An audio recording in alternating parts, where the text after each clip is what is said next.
Assalamualaikum warahmatullahi wabarakatuh. Perkenalkan, nama saya Mariska Wahyuning Tias dengan NIM 858005597 dari program studi PGSD.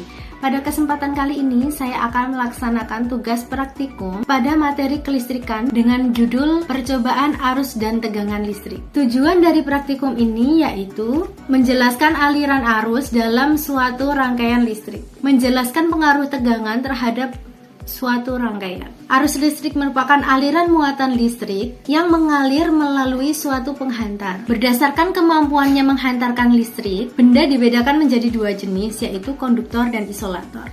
Konduktor adalah benda yang dapat menghantarkan arus listrik dengan baik, seperti logam dan grafit.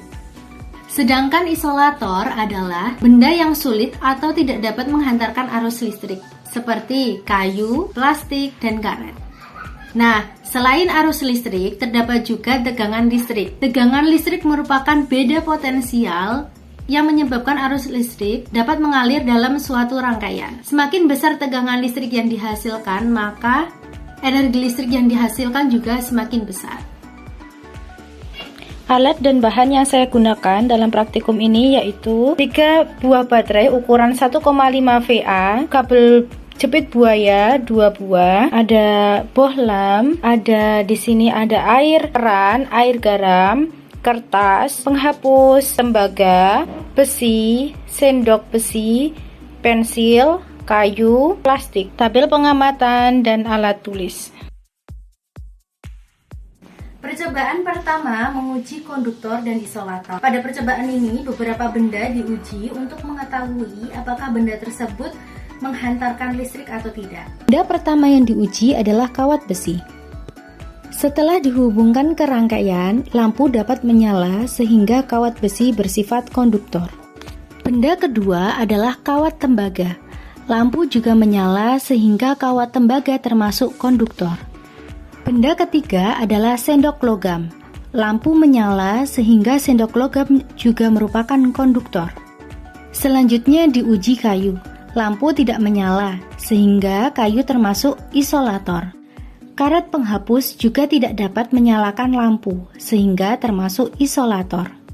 Grafit atau isi pensil dapat menyalakan lampu, sehingga bersifat konduktor. Kertas dan plastik tidak dapat menyalakan lampu, sehingga termasuk isolator. Air keran tidak menunjukkan nyala lampu yang jelas, sehingga pada percobaan ini dianggap sebagai isolator. Sedangkan air garam mampu menyalakan lampu dengan terang sehingga bersifat konduktor karena mengandung ion-ion yang dapat menghantarkan listrik. Percobaan kedua, mengamati tegangan listrik. Pada percobaan kedua, digunakan lampu dan baterai untuk mengamati pengaruh tegangan listrik terhadap nyala lampu.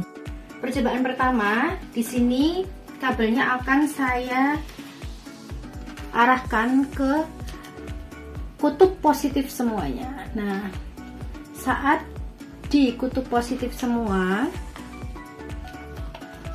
ini rangkaian lampu tidak menyala seperti ini. Lalu kita coba ketika positif dan negatif.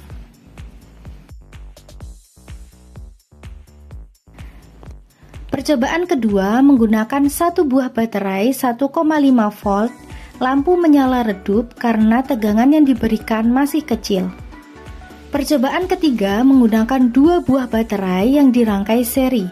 Lampu menyala lebih terang karena tegangan meningkat menjadi sekitar 3 volt.